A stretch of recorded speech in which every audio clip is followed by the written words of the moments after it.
Greetings, brothers and sisters. My name is Paul Pumphrey. I am a founding member of the Board of Friends of the Congo, as well as a member of the Coordinating Committee of the Black Alliance for Peace.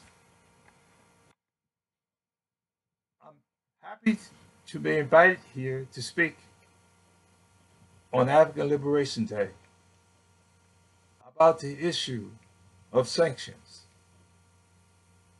And I'd like to ask that you demand your public officials and public elected officials to go on record in opposing sanctions against countries such as Zimbabwe, Cuba, and Venezuela, because sanctions is an act of war. An act of war against the civilian population of those countries. And it's an unjust war against those civilians. We also like to say that we would encourage you to demand your public elected officials to go on record, and also opposing the African Command, which is a program by the U.S. military in which it sets up military bases all throughout the continent of Africa. Many of us were surprised when the news talked about 4 soldiers being killed in Niger.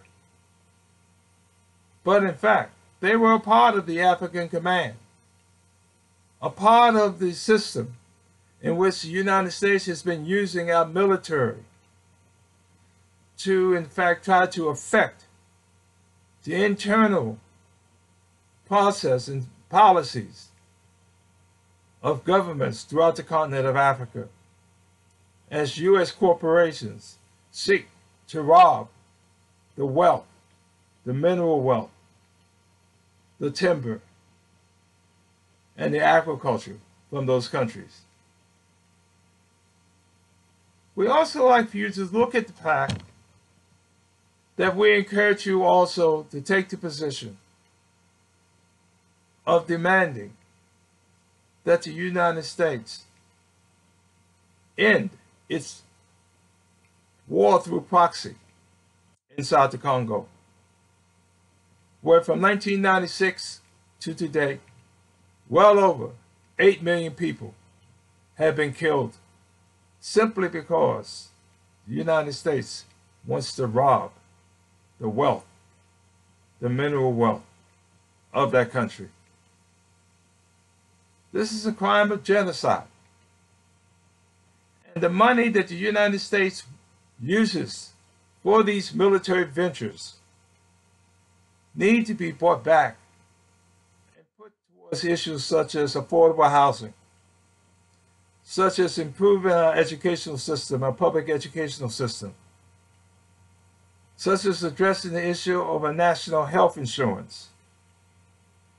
We're now going through a pandemic that for many people, had they had Obamacare, wouldn't have health insurance right now because they're not employed. And so we demand, and we ask you to support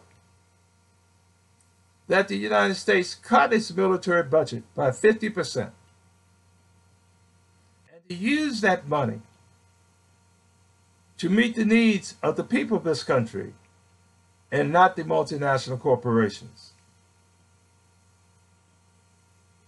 One point that many of us missed was when they developed the bailout package for this pandemic,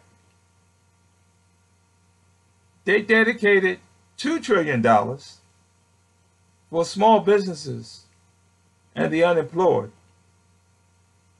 and then turned around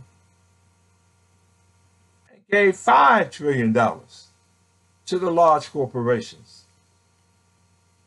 and saying we need to protect those large corporations. These same corporations who had a major tax windfall when the government cut their taxes. And rather than use that money and put it in a reserve for a rainy day, they use that money often to buy back their own stock, to raise up the value of their own stock. And now that they've wasted the money that way, they want us to bail them out for their bad decisions.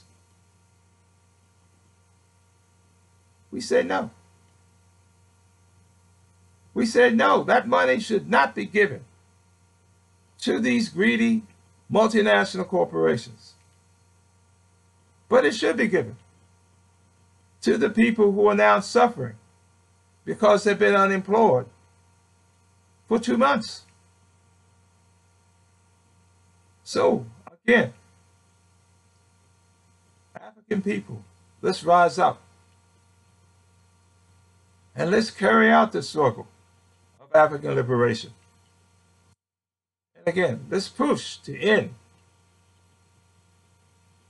the acts of war by way of sanctions. I want to thank you for the opportunity to speak today. And you have a very good day. Thank you very much.